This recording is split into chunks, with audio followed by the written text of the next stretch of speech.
One small question before I move over to Mr. Abdullah.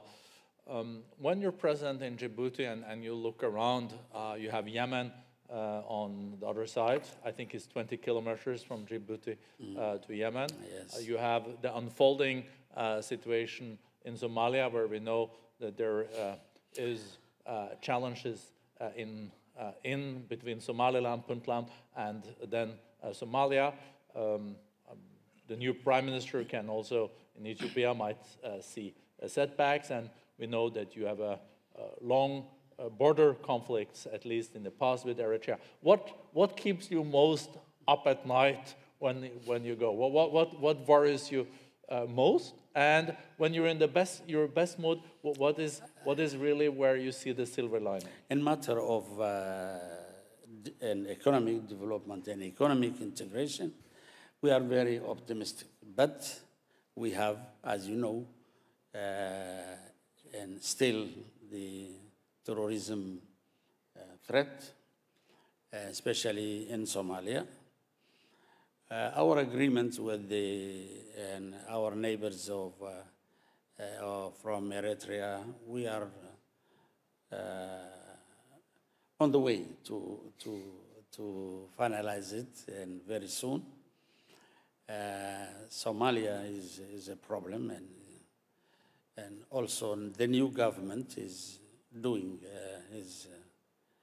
his best to with the help of AMISOM troops and African troops and the United States assistance. I think we will have the possibility. Anyway, we have the will to get rid of this terrorism threat, and the Somali people is very active in the economy and business, and all our facilities are under their disposal to see how we can manage to safeguard or to secure the Red Sea and the Indian Ocean. We have no more piracy in the region, and overall, I think we are on a good path. Thank you. Thank you for your leadership, merci bien. Then we move over to Abdullah, the CEO of Afghanistan. We often hear a lot of the challenging stories around Afghanistan, and there is, of course, a lot of challenges, but sometimes we forget that since the early 2000s, 4 million girls have been educated. There is a lot of newspapers, TV channels. We see also the life expectancy has increased quite substantially. But still, what is holding the country back is, of course, the security situation. And you yourself has also seen this very closely. No, there are negotiations or talks, I would say, under the leadership also Ambassador Khalilzad of the US with the Dove office of Taliban, and also there is no talk about making a peace deal here. It would be very interesting, Mr. Abdullah, to hear, is this realistic, and are you supportive of this US undertaking, or do you think this is happening too much not including the elected government in Kabul? Bismillah ar-Rahman ar-Rahim, thank you. Yeah, the country has been at war for 40 years now, 40. And that shows the urgency of making efforts towards achieving peace. So that's the view of majority of the people of Afghanistan, which are supportive of the efforts for achieving peace. Recently, in the past few months, the United States has re-energized its efforts. Big deal. by appointing Ambassador Khalilzad as their special envoy.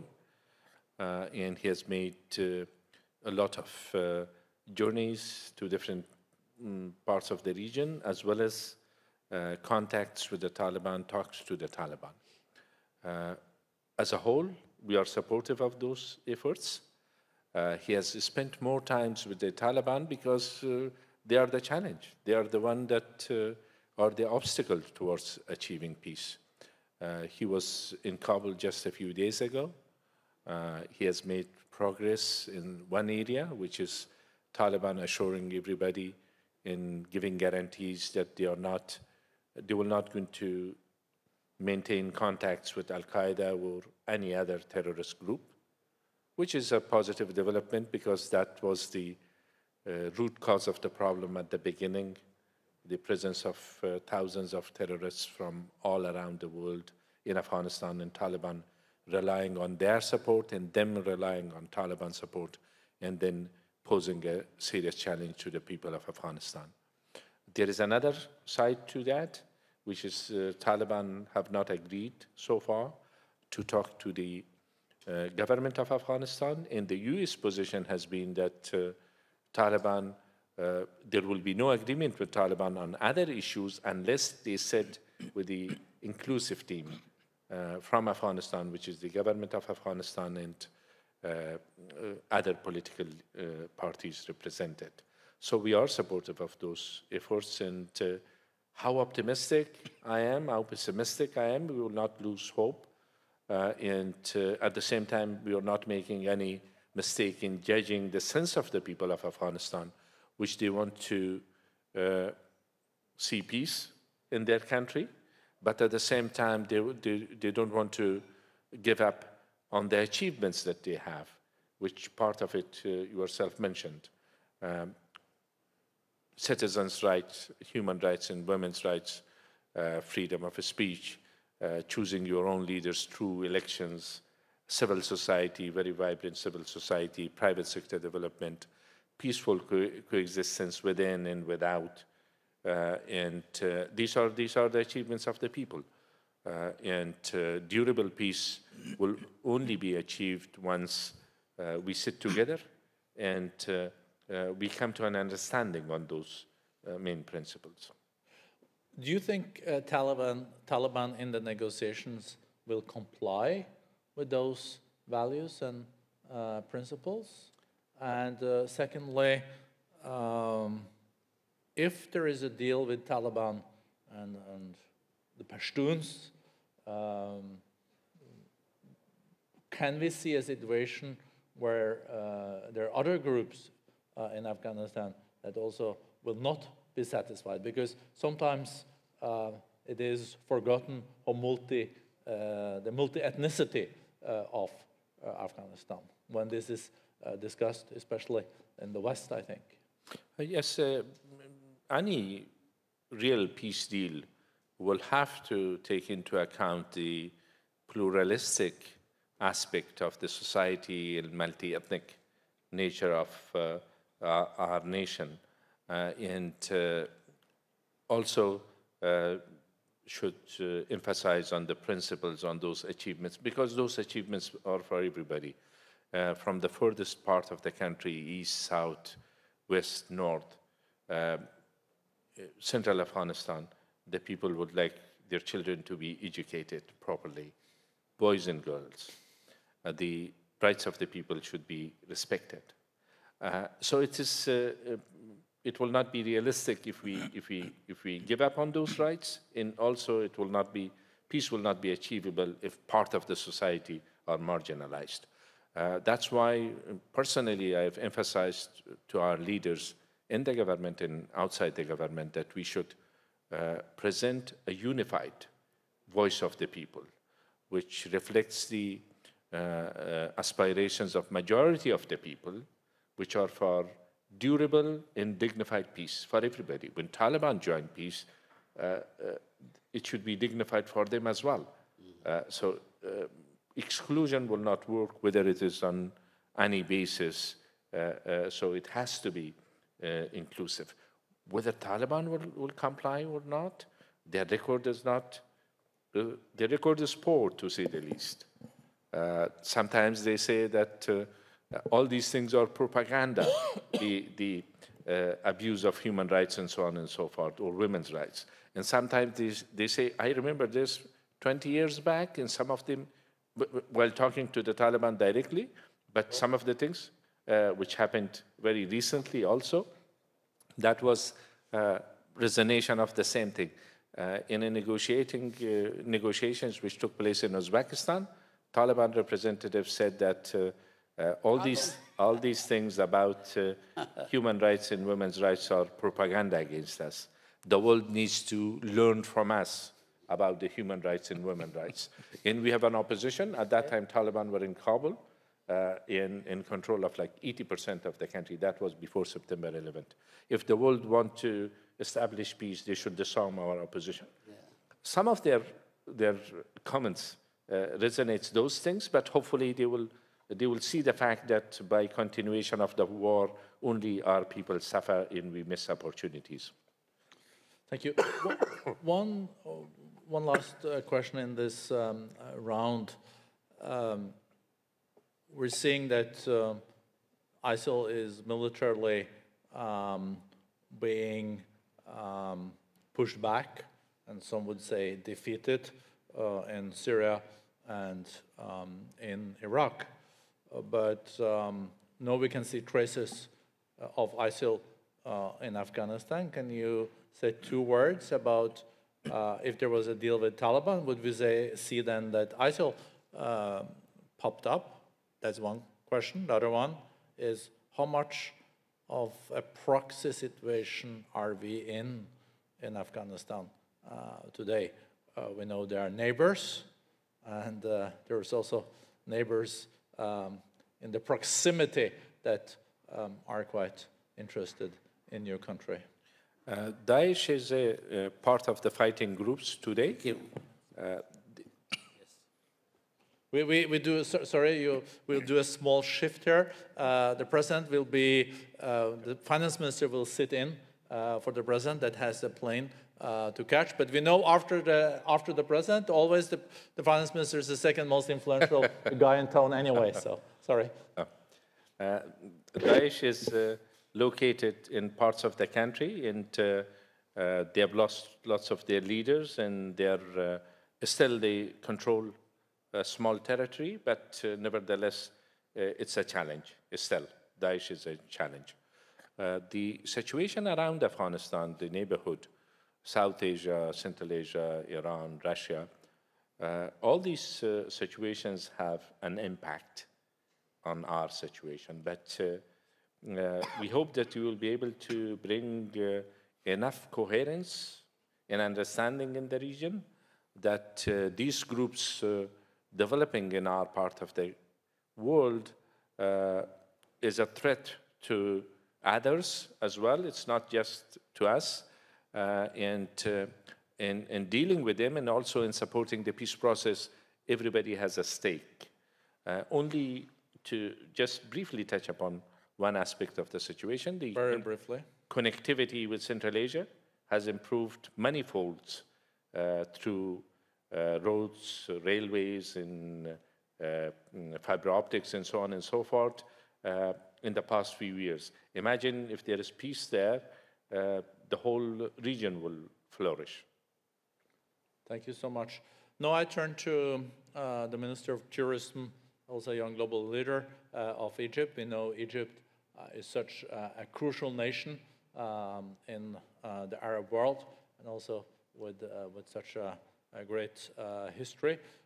Listening to this discussion, and also as a young leader, your aspirations for the region and also for your country, are you optimistic on behalf of the Arab world, or when you see all the things now unfolding with Libya and etc., there's also some setbacks on how to deal with that? Well, thank you very much. Well, first, Egypt has shown a lot of resilience since 2011 with a lot of what's happening in the region. Today, we are the fastest growing economy within the region, around 5%. The government had endorsed a very bold reform program in November 2016. The youth within the country have played an extremely important role when it comes to the startups, the ecosystem. We have been chosen by many of the IFIs as a real hub for the ecosystem that has to do with startup environment. When it comes to some of the international trends that we talk about here in the forum, for women empowerment and women participation, for example, the numbers have increased quite significantly. We have 15% women representation in the parliament. We have 25% in the cabinet. I'm the youngest and the first minister of tourism for Egypt, female. So there's plenty which has been happening on the positive side. And it doesn't mean that the work is over, but it means that there has been momentum and that it's being pushed forward. This year, Egypt takes the chairmanship of the African Union. And through that chairmanship, we also want to be able, since the topic was also about what's happening in Africa, to be able to put forward a lot of the cooperation within the continent. Something else which was quite important in the period that passed was the investment in the infrastructure within the country for the connectivity, for the ease of doing business, for being able to push the private-public partnership. So all of these have been quite positive elements, which definitely give us optimism going forward. And if I can just say 2 words on tourism, since we're talking about platforms of cooperation, one of the very important sectors that actually push forward cooperation and peace and integration between people is tourism. Tourism is the second most important contributor to global GDP. It represents 10% of global GDP. 1 in every 10 jobs comes from tourism. The idea of protecting heritage and culture, which is a very important SDG, comes also at the forefront of this sector. So I think that from where I stand, and I come from an international background and was recruited to do this job, I would not have been doing it unless I really believed in the political commitment that exists in the country, which pushes forward a lot of the reforms that have been held for several years, and also the empowerment of both women and youth on the stage. So I think these are all positive elements which promise optimism for the country and for the region. Thank you, Minister. Moving to Miroslav Lajčák from Bratislava, from Slovakia. You're close to also the whole complexity of the West Balkans. What we know from international affairs is that if there is no immediate conflict, it is not really on the radar screen. But when something blows up or there is a conflict, it moves up also in the headlines of the media. Lately, there has been happening so much in the rest of the world, so mainly the West Balkans have not been in the news, but you have long experience from the West Balkans, also from Sarajevo and Bosnia-Herzegovina. We see proxy elements also in the West Balkans. We see youth unemployment 50% in some of the countries there.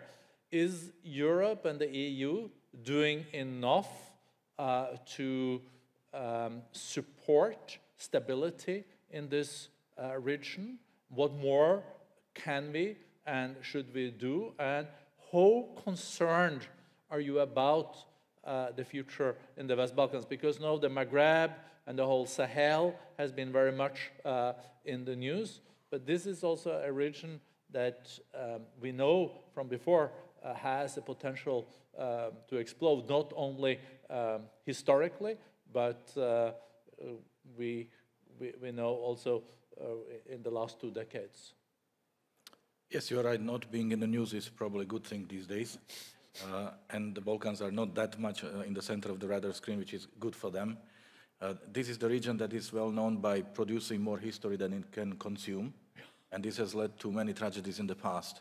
The region is still facing many challenges, but fortunately these are not existential challenges. These are not the challenges of the kind of war or peace as it was 20 years ago, or of humanitarian tragedies as it was the case 20 years ago. And the region is not destabilizing the European continent, which was the case again 20 years ago. The challenges the region is facing are of political and socio-economic nature. And obviously every region of the world is different, and we cannot apply the one-size-fits-all approach, but there are certain principles that I believe are of universal nature. And as I see it, for every region, if you want to move forward, you need to have leaders with the will and with the vision. That's the first ingredient. And the good example in the region of the Western Balkans is Northern Macedonia. The country was stuck because of the problem with the name for almost 3 decades. And then 2 leaders, the Prime Minister of Greece and Prime Minister of what is now Northern Macedonia, got together, they demonstrated the leadership and the vision, and they solved the problem. And now the country is progressing, basically about to join NATO and about to start negotiations to join the European Union. So, as Nelson Mandela used to say, it always seems impossible until it's done. So that was the case. But at the same time, I would say that you can have leaders and they can have vision. This is not enough, because we do not exist in a vacuum, in a void. We are part of the region, of the wider environment. So if you want to progress, you also need to have friends or partners, and you also have to have prospects, something you want to work towards. And in the case of the Western Balkans, it's the European Union. So this is the benchmark. These are the standards. And this is, if you are to reform, then you need to know why and what kind of reform. So the good thing for the region is that they have the European perspective. The bad thing is that it gets blurred at times. And it looks like the goalposts are being moved further away. And you see exactly that it has a direct impact on the processes in the region. So every time when the prospect of joining the European Union is tangible, the countries are committed to do the reforms and to get closer. But every time they feel like we, the Europeans, are moving the goalposts, their enthusiasm, of course, drops. One example, Serbia-Kosovo, rapprochement negotiations. So they did not talk to each other. Then the European Union initiated a process of dialogue. It started delivering concrete results. But now, lately, Europe has become less committed to lead this process, and the process almost disappears. So therefore, it's like riding a bicycle. You must not stop, because then you fall. And it takes 2 partners. So here, to basically answer the question you would ask me, I am positive, I am optimistic about the region, but the European Union and the partners have to play their role. And there are people in the European Union believing that we have no time because of Brexit, because of migration, because of other issues. So there are people who are saying we have to fix our internal issues first, and then we can deal with your problems, which I believe it's utterly wrong, because that might take a bit of time to fix all the internal challenges. Don't underestimate the European Union. No, it might. No, what I want to say is that, I mean, when you speak about migration, about terrorism, about energy, the Western Balkans are part of our solutions. They are not. We cannot solve these problems without them being part of the solution. So therefore, I disagree with the notion of our problems and your problems. And I really believe that we have to make sure that they are part of our problems and keep them motivated. So overall, I've seen that the European Union understands this more and more. If you see what was said in Brussels 5 years ago, 3 years ago, and what is being said now, I really believe that the understanding is there. It's very interesting that, Mr. Lajčák, that you're also underlining some of the silver linings with North Macedonia and the deal with Greece that has really, it is breaking an impasse.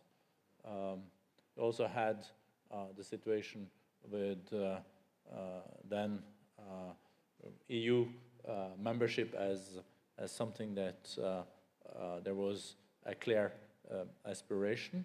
But if you look inside the EU, we know that there are also forces that are very skeptical to having new member countries joining. So it's not only, and this is a development that you have seen stronger lately.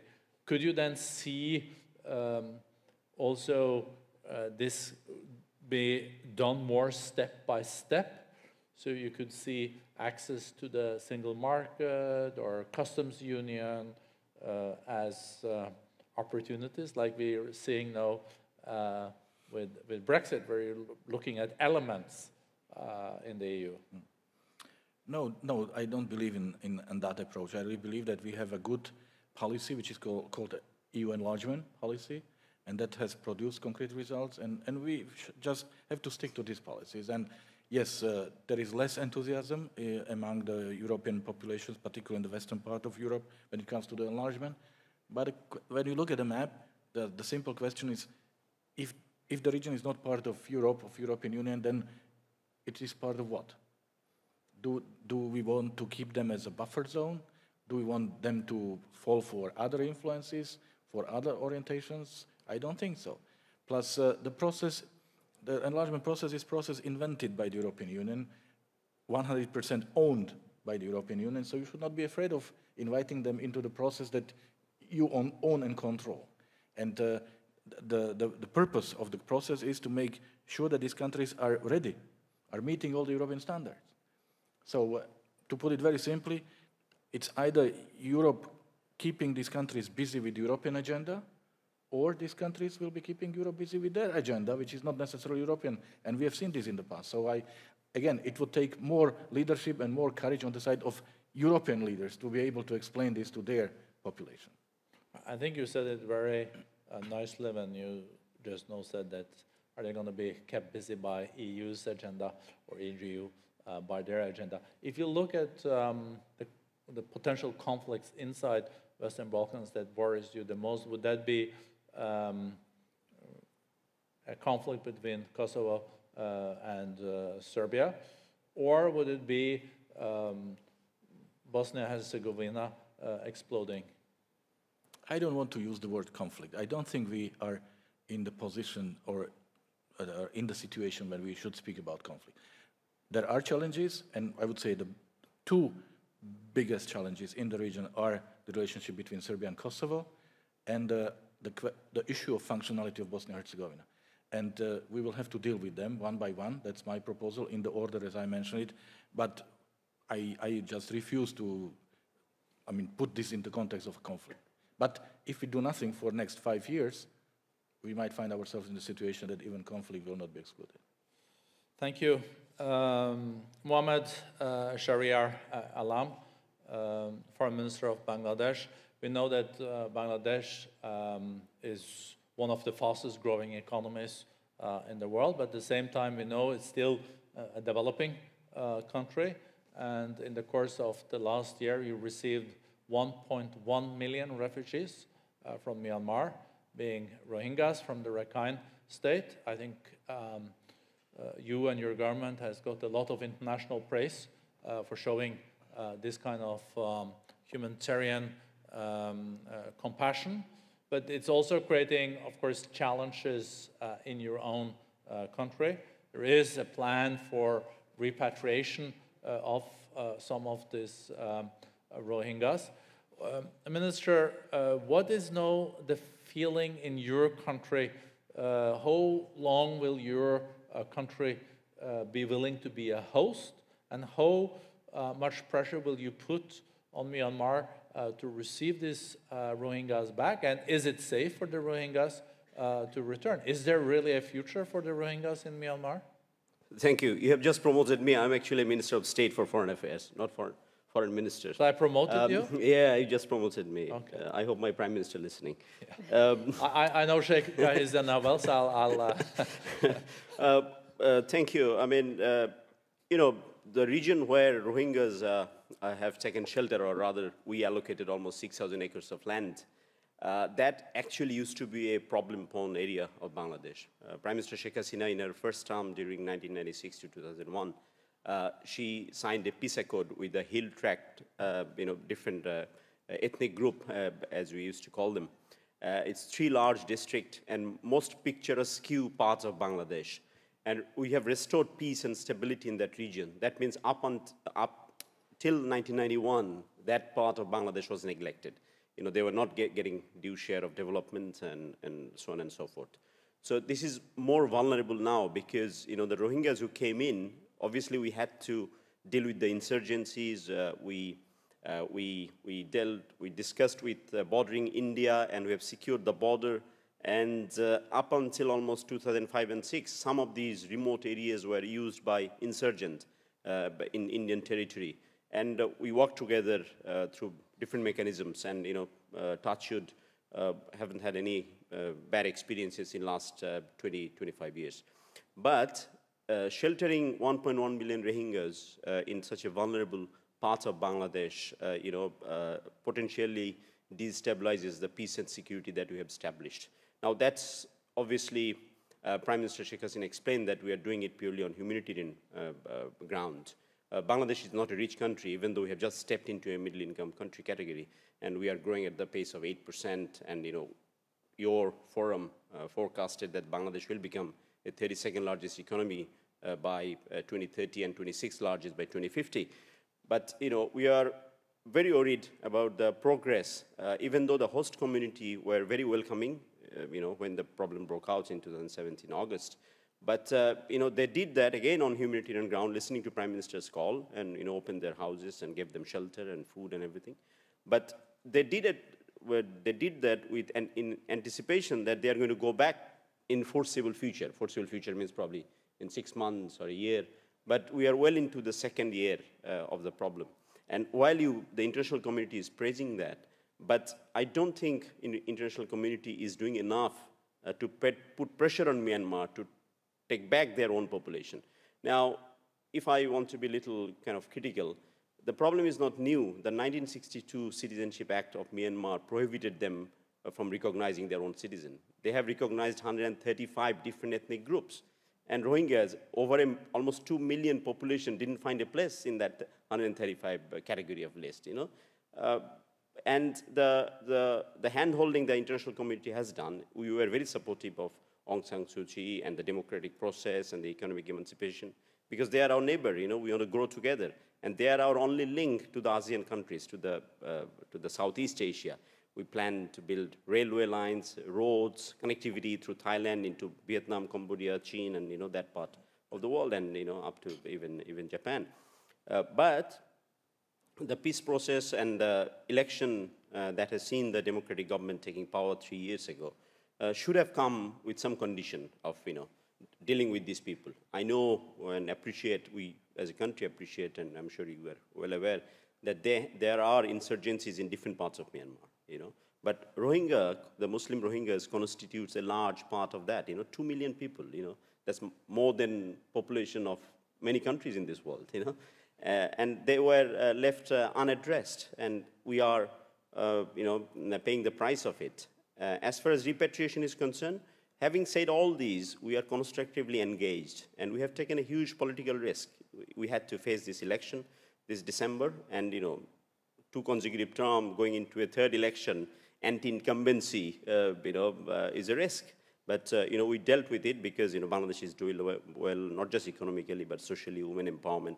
Bangladesh is probably the only country in this planet where Prime Minister, leader of the opposition, deputy leader of the House, and speaker is woman.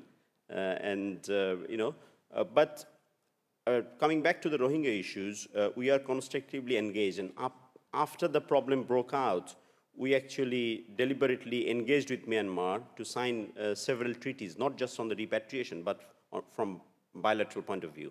And we are engaged bilaterally. We have signed the arrangement, But the problem is the people, this 1.1 million that we have sheltered, and there are about 200,000 here and there, about 200,000 left in Myanmar, 1.5 million Rohingyas, as far as the statistics are concerned. None of these people ever went to a school. None of them ever went to a proper medical facilities. They were never allowed to go out of their own state of Rakhine. They were never allowed to take any profession but fishing into the sea. Now, it's not Syrian refugees. I'm not underestimating the fact of the country who is hosting this conference is hosting almost 2 million. Our other neighboring countries of this region are hosting millions of refugees. But these 1.1 million are probably the most persecuted community in modern world. And as much as we want to engage bilaterally, unless international pressure is constant and more pressure in coming days, I don't think much progress is going to happen. And the promise that we have made, even though we have sacrificed 6,000 acres of forest land, and that's another dimension. Bangladesh is again one of the most climatically vulnerable country on this planet, and that's on the seaside again. We are hosting them with the help of UNHCR and friends from the friendly countries of the West mostly, who are helping to run these camps. And Prime Minister Sheikh Hasina said again, from humanitarian point of view, that if we don't have enough food, we are going to share with our neighboring brothers and sisters, but at the same time demanding return and repatriation. The thing that lacks is trust. We did set a date, 15th November last year, for them to go back as the first batch of 2,200 people, but none volunteered. That's again another promise we made, that it will have to be voluntary. The reason they refused is they don't see any tangible change inside Myanmar that will restore the trust for them to go back. Thank you. We are running seriously on overtime here, but so we need to close in 1 minute.